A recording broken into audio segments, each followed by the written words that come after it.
evening, everyone. I'm Kevin Rhodes, music director of the Traverse Symphony Orchestra, welcoming you to our very first online concert event.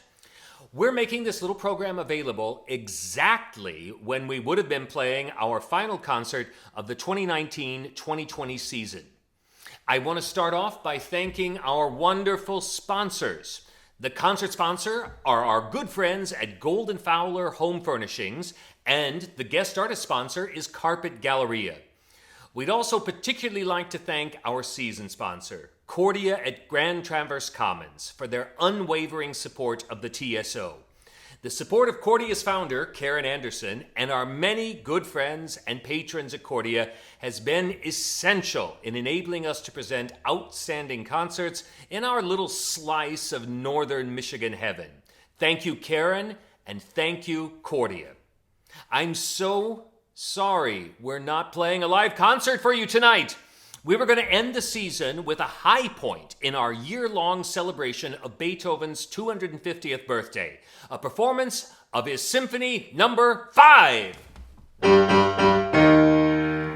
Well, that great masterwork is going to return next season. We were also going to have on that program one of our favorite soloists from recent seasons, pianist Spencer Myer. Now, Spencer and I had been talking about a concert idea for years, namely putting together two rarely heard, colorful works for piano and orchestra by the great French master composer Saint-Saëns. Those would have been a short work called Africa and his so-called Egyptian piano concerto. Well, we can't play those two piano and orchestra works for you today, but we do have our guest soloist, Spencer Myer, with us for the program. Now, let's start with the performance by Spencer of the great American master George Gershwin's song, I Got Rhythm, but in a version by another master, pianist Earl Wild. Take it away, Spencer.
So now here we are with our guest soloist for the concert that was meant to have been Spencer Myer. Spencer, how you doing?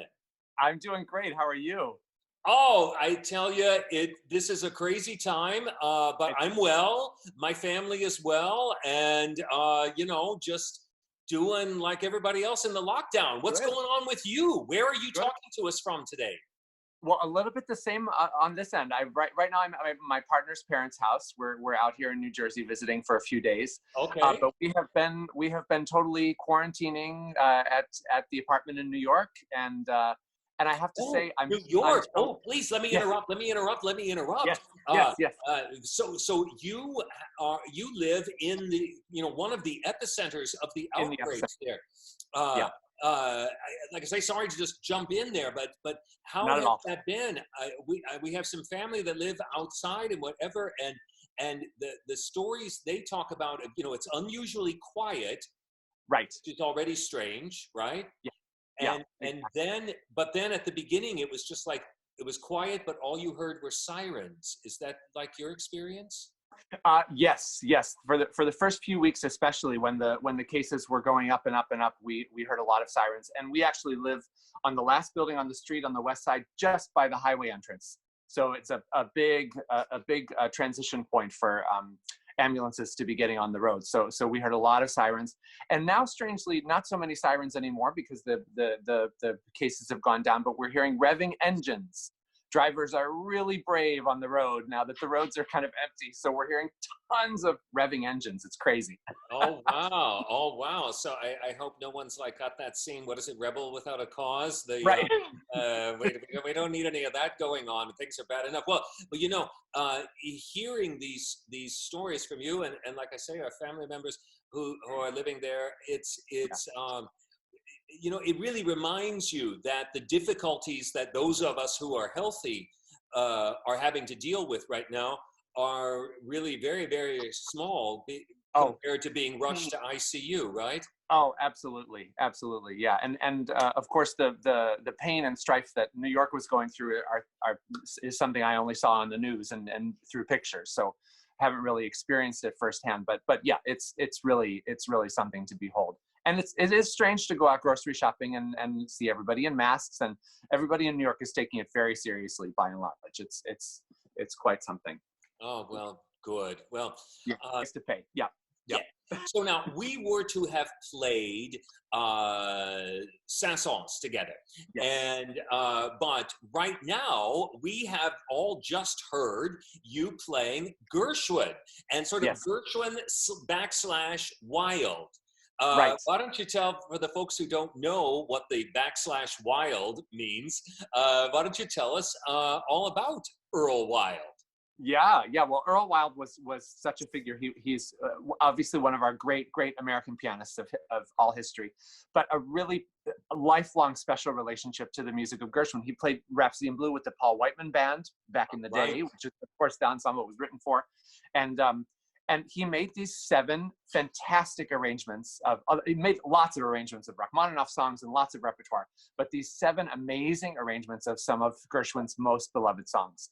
So the I Got Rhythm, of course, is understandably one of the more virtuoso. Embraceable You is also gorgeous and sort of languid and lots of beautiful arpeggios and things. But he titles them all etudes. So they're geared toward the technical prowess, of course, but they're just terrific arrangements. I just love playing them. Well, we have actually. Do you remember a little bit of a relationship? You and I and Earl Wild. Uh, Yes. because we were preparing for one of our Rachmaninoff piano concerto performances one time, Yeah. and because we have such a wonderful open, like 2 kids in school, although one of us is a lot older, just sort of sharing of stuff. I Right. said, "Hey, have you ever heard these Earl Wild Rachmaninoff concerto recordings?" And so we got to talking about that, and Yeah. yeah, he Yeah, was. and I mean, what a pianist! Oh my God, just a terrific a technician and musician. He was really the whole package. And I hear a hilarious person. Did you ever meet him in real life? No, I'm so Oh, sorry I did not. oh yeah, I so regret that I didn't get to meet him. Yeah, Yeah, man. We're now going to hear a wonderful performance that you did. How long ago did you do this performance that we're going to see This now? was just a little over a year ago at the Longy School of Music. They have a gorgeous recital hall and a beautiful 9-foot piano, which you'll see in the video. Yeah. Okay, fantastic. And we're going to be hearing the Chopin Scherzo number 3, correct? Number 3, yes. Right. Yes. So what do you have to tell our listeners about the Chopin Scherzo number 3 before we listen and watch you playing it? Well, I think it's a special piece in a way because scherzo actually means joke, but Yes. there's not a whole lot about this piece that's funny. And actually, of the 4 Chopin scherzos, really, I think only the 4th is the real humorous, jokey one. But this one has a lot of octaves. It has a gorgeous magical chorale section in the middle with this beautiful chorale in the low register of the piano, accompanied by these sort of trickle down arpeggios from the top register. It's really a very emotionally charged piece, and again, I don't think there's much jokey about it, but I think he wanted to call it a scherzo, so we'll accept that. Well, you bring up a fun point, and I don't want to give a music history lesson here, but it is interesting how this name Scherzo, it started off meaning one thing in the context of a symphony, indeed, Right. a sort of a light little sorbet palate cleanser between a slow movement and a virtuoso finale, but kind of in this time, right, as Chopin was writing these scherzos, the notion of a big piano scherzo being something, very removed from a joke, I think this really sort of came to be. Maybe Chopin is really the first example of somebody writing scherzos for the piano that really just sort of mean big and virtuose. Fiery, yeah, I think so. I agree. Totally. Yeah, because this, I told you I wouldn't ask you any difficult questions, but do you have the year on this particular piece? I don't have it in my mind. I'm sorry. Well, it's Opus 37, and he went up into the 70s, and he died in 1849. So I think it's about 1830-ish. Right. Okay. No, 1840. So about 13 years after Beethoven. Mm-hmm. Exactly. Yeah. I always love putting things, maybe it's because we're in Beethoven year, but I always love putting things in relationship to Beethoven for one reason or another. But in any event, Spencer, it's been so great to talk with you today. Likewise, Kevin. Really thank you so much for taking time out of your schedule, sharing your talent, your words, your person, yourself with all of our wonderful Traverse Symphony listeners, audience, and fans. And we're going to get you back out there ASAP and playing live for people. And who knows, that might even happen before we're able to play a concert together with the full orchestra. Who knows? Yes. Who knows? But we're going to do it. And thank you so much for today. Likewise. Thanks, Kevin. Take care.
Well, Spencer certainly kept the keyboard ablaze with that incredible performance of the Chopin Scherzo number 3.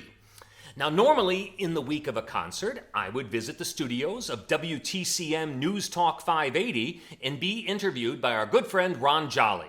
So, in keeping with the idea that this whole concept, what we're doing here tonight, is different than anything we've ever done before, I wanted to also do something completely unexpected and turn the tables on the man who has interviewed me more than anyone else in the world. So here's a little video chat and check-in I did with Ron earlier. Good morning.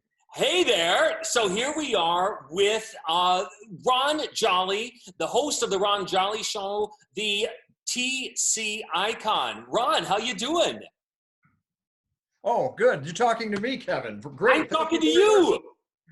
You said icon. I thought there was somebody else here. No, man. You, if anybody deserves that name, that designation, it's you, my friend. How are you doing? We're here recording this on a day in Traverse City where it's about 85 to 90 degrees, and it's the first taste of this that we've had, so it feels good after a cold winter.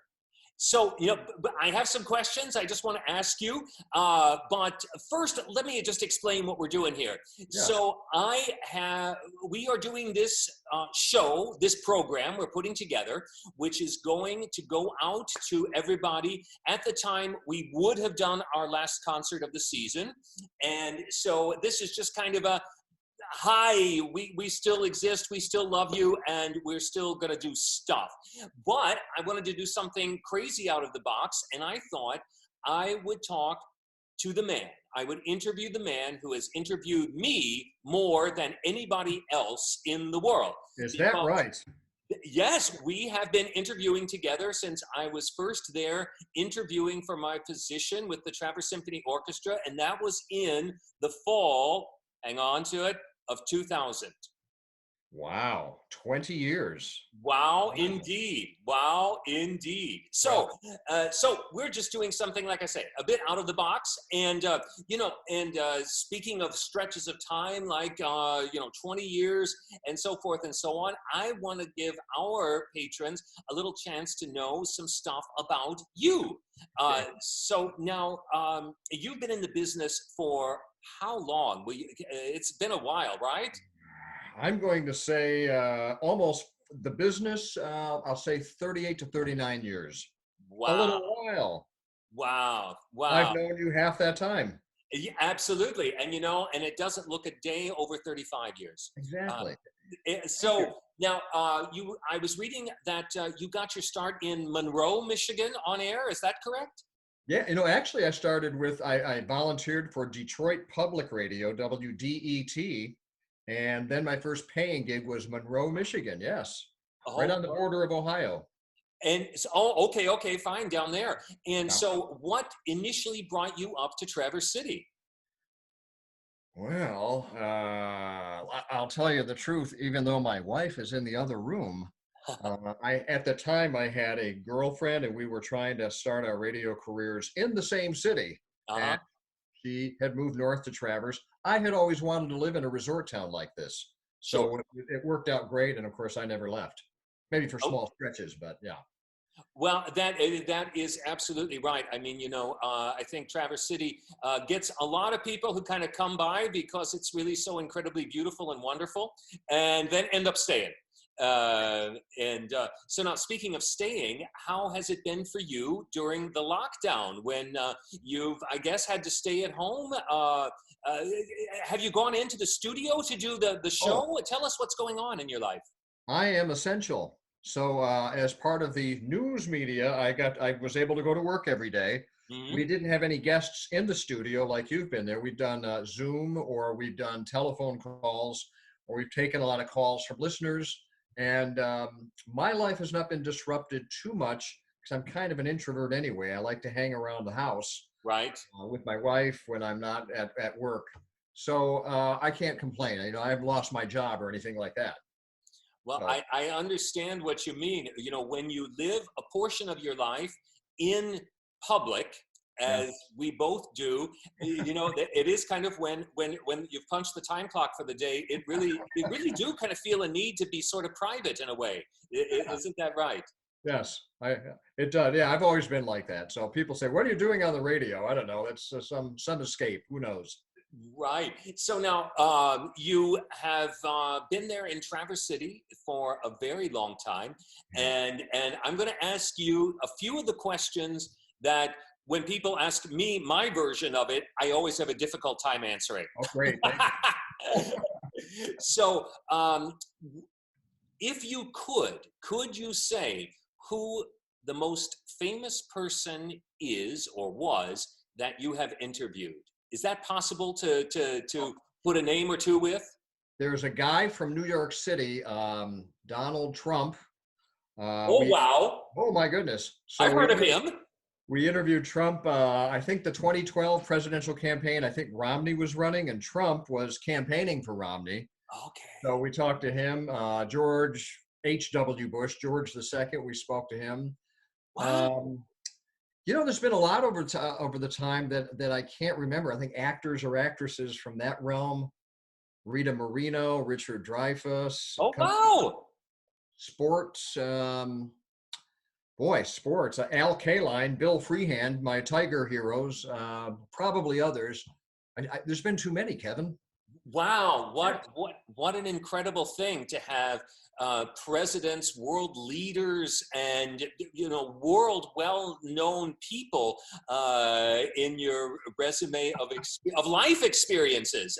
The resume is the wrong word to use. I just mean on your own personal list of life experiences. That's really incredible. That's really incredible. Now, what in the course of your interviewing, or I will just say sort of in public life, because I know you do lots of events live there in Traverse City. We've done some together. Is there something that comes to mind when I say, Ron, what is the craziest, most unexpected thing that's ever happened to you during something that you were presenting? I see you laughing there, so there must be something coming to mind. Well, the one with you when Kevin said we're going to do Vivaldi's Four Seasons with a little twist, and we want somebody to provide some narration with a little comic twist. That was a challenge, and that was an odd thing to do, but it was a lot of fun. It's a great memory. Now, you mentioned in there something about music and in the course of your career, and I just wanted to how should I say this exactly? I want to just sort of lightly tap onto the debate of music versus talk in the concept of radio and how these two things feel for you. Obviously, we know you've gravitated towards talk as opposed to playing music, but they're super different, even though they're the same medium. Any free associative thoughts about that? Well, I'm not a fan of the rules of radio that are laid down by consultants and experts. Me either in my field. Good. Well, they say you have to be talk or music. I think the two go along together well. And over the years, I've mixed in music to the talk format as much as I can because it's part of people's lives like anything else is. Today, today is that we're recording this is the anniversary of the birth of Charlie Parker, and on the trumpet there. I need my buddy Bob James to come in with the right name. I keep thinking Mingus, but Miles Davis. It's Miles Davis. So we played a little Miles Davis, Charlie Parker today, just for a little bit. We played a little bit of Fleetwood Mac. It's Stevie Nicks' birthday. We play Beethoven, I think, last. So I like to mix in the music with the talk. And I'd like to play a lot more music than I really do, but. Wow. Well, I can't think of a better note, pardon the pun, for us to end together today than the idea of mixing talk and music. Man, I am so there with you. I love that. And I love that you have been such a friend to the Traverse Symphony Orchestra for decades now. and you have mixed our music with your talk. We've mixed your talk with our music before. We're doing it again today because in the rest of the program, there will be musical performances that come into this, which you will see when it's all put together and done, which will be for May 30th, when we would have had our last concert. But Ron, I can't thank you enough for joining me today. It's great to see you. It's so great to hear your voice, and I can't wait till I'm sitting on the other side of that mic. Maybe I'm wearing my mask. I don't know what I'm doing, or maybe I'm on the other side of the glass, you know. Thanks for including me in this. It's an honor, Kevin, and we are fortunate to have you here in Traverse City, so thanks a lot. That is very, very kind, and I feel very fortunate to be in Traverse City, and I can't wait to get in my car and get out there. All right. I don't think I'm going on a plane anytime real soon, but I'm going to get out there to enjoy some of that great northern Michigan summer. And again, thank you so much, and let's see, what is coming up next? Ooh, I'm going to throw it back to myself to introduce our next guest. Toodaloo. Ciao. Well, that was fun talking to my buddy Ron.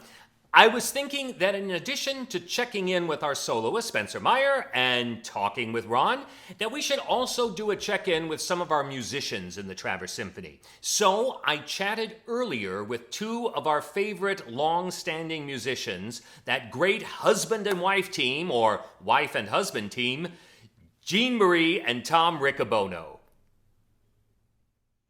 So now we're going to join sort of what I call the first couple of the Traverse Symphony Orchestra, our one husband and wife pair we have in the group, our principal clarinetist, Jeanmarie Riccobono. Hey, Jeanmarie, how are you doing? Hi, Kevin, doing great. And our principal trombone, Tom Riccobono. Hey, Tom, how's it going out there? Hi, Kevin, it's going awesome. It is so good to see you guys. Great to see you. Great to see you too, Kevin. Oh my gosh. You know, Tom, as I was just sending you a text this morning saying, okay, you guys all ready to talk? I saw our last text messaging, which was actually, I believe, around the time of our January concert where we did that whole chamber music thing. So anyway, it's, it's great to see you guys. And I really miss working and playing with you, but at least we are using modern technology to be in touch today. Right. Yeah. And be in touch with all of our fans and friends out there. So I want to hear what you guys have been doing during the lockdown. Have you been teaching lessons online, doing home projects? What's been going on there? Jeanmarie, why don't you start off? Yes, well, a little bit of teaching online. I've acclimated to the Zoom lessons, and also a whole lot of home projects. I've really taken on a lot of projects that I maybe put on the wayside over the past 10 years or so. So things that have accumulated, and I feel really great about the purge that happened in the house and the organization that has come from it. And you, Tom, what about you? Of course, the Interlochen Arts Academy was in session, and there were a lot of Zoom lessons, which was great, actually worked quite well. And now the kids have graduated, and the whole time I was involved in recording projects every day to keep in shape, but also house projects, electrical, landscaping. I really kept Home Depot in business. Oh, good. Oh, good. I heard they were on the brink. I'm glad you've managed to save them. And now I forgot to mention to everyone that Tom is also the instructor for trombone and low brass at the Interlochen Arts Academy. So that's very important to know about Tom. And he's also a conductor, but we'll get to all of that stuff later. So let me, before we get to some music, tell me, how long have you guys been playing in the Traverse Symphony Orchestra? This will be the 25th year in Right. September. Yeah. Oh, fantastic, fantastic. And I'm about to start my 20th, so we go back a ways together. So speaking of music and going back a ways, Tom, the first piece of music that we're going to hear this evening is a piece that you put together. And what more of an appropriate place to play the chorale from the Mahler Resurrection Symphony than in a chapel? Let's have a listen to that performance recording right now.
was something, Tom.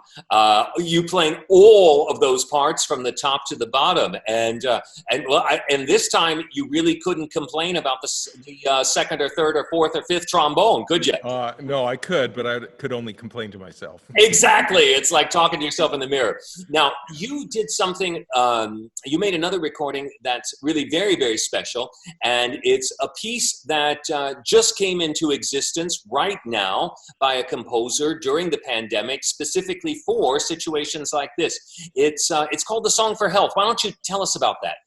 Yeah, Stephen Verhelst is a prolific composer, and he wrote this song as soon as the pandemic really happened, and he put the music online, and a lot of people are recording it. He put a piano accompaniment. So I'm actually playing with Stephen Verhelst and his recording in the background on a speaker, and his new composition, Song for Health.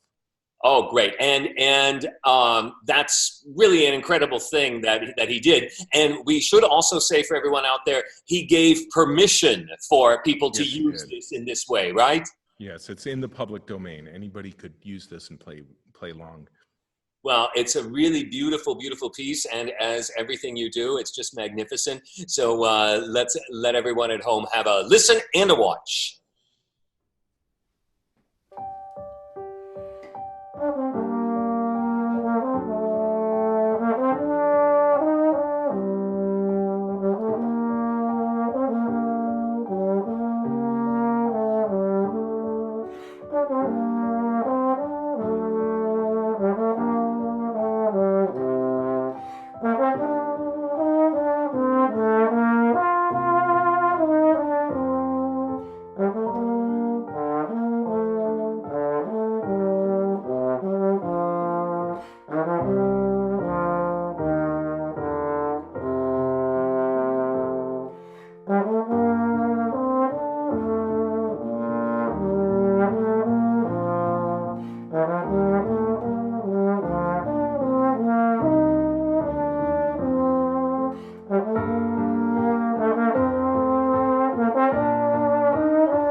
Oh, thank you, Tom, for sharing that with us. That was really, really, really beautiful. Thank you. Yeah, so many things are happening right now. It's on social media, I see all of my friends trying to figure out ways to do music from home, do something, right? And I've been playing my own piano here at home. There's my piano behind me, getting some of my fingers limbered up, and before too much time has passed, I hope to be using my fingers even more to try to bring some music to people. Now, you guys did a duet for us. You prepared this for us, and why don't you tell us about that? I think, Jeanmarie, you've got the goods on this piece, right? Sure. Well, a few years back, Tom went to Colombia as part of an Interlaken venture, a trip, musical endeavor. And he came back with a lot of beautiful literature for clarinet. And part of that were these duets, Colombian duets. And so Tom graciously offered to play trombone on the second clarinet part. So it's it's by Colombian composer Mauricio Bedoya, and it's called La Gozadera, which is a dance, Colombian. Wow! So I didn't quite get it that Tom is actually playing a clarinet part. Right. Yep. What a talented husband you have! What a talented wife you have, Tom. To think of that, we just love it. So let's finish out our segment now with this incredible Colombian dance by. Tell us the composer name one more time. Mauricio. Oh my gosh. Bedoya, thank you. Mauricio Bedoya. Okay, great. Thank you, guys. Here we go. Take it away, Tom and Jeanmarie. Or I guess I should say Jeanmarie and Tom.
Well, wasn't that fun? Thanks again to Jeanmarie and Tom. I want to thank all of our guests tonight for taking time out of their schedules to chat with us and share beautiful music with us. I also want to deeply thank everyone who has been so supportive of the TSO during these difficult and uncertain times. Those who have contributed to the orchestra and those who have donated their tickets back from the concerts we had to cancel. You have all truly made the difference in helping us to keep the music going and all of our other efforts to make sure the orchestra is there for you when we're back to playing concerts as normal. If you'd like to make a donation or contribute, there are links in the video description, or you can just visit our website, traversesymphony.org. I want to again thank our concert sponsors, Golden Fowler Home Furnishings, and our guest artist sponsor, Carpet Galleria. Another important sponsor is Sarah of Traverse City. They sponsor Kevin Rhodes at the podium, which means right now they're sponsoring Kevin Rhodes at home. In any event, thank you so much, Sarah of Traverse City. And of course, our season sponsor, Cordia at Grand Traverse Commons and Karen Anderson. So, to wrap up our first online virtual program, I thought I would share with you a simple little piece I recently discovered. With all this time at home during the lockdown, I've begun digging through old piano music of mine I never got around to playing when I was in school. And I found this work by the French composer Poulenc. Now, maybe you remember a few weeks ago I played some Poulenc for you. Well, he's always been one of my favorites because he turned away from many of the more complex streams of musical thought in the 20th century, and he consciously tried to compose music which could be immediately understood and enjoyed. So this is a nocturne, the last nocturne actually, the self-described coda of the set of nocturnes he wrote, which I thought would be a nice way to end our program today. Thanks so much for tuning in, and be watching for more. Please let us know any thoughts or reactions you'd care to share with us. We miss you. See you next time.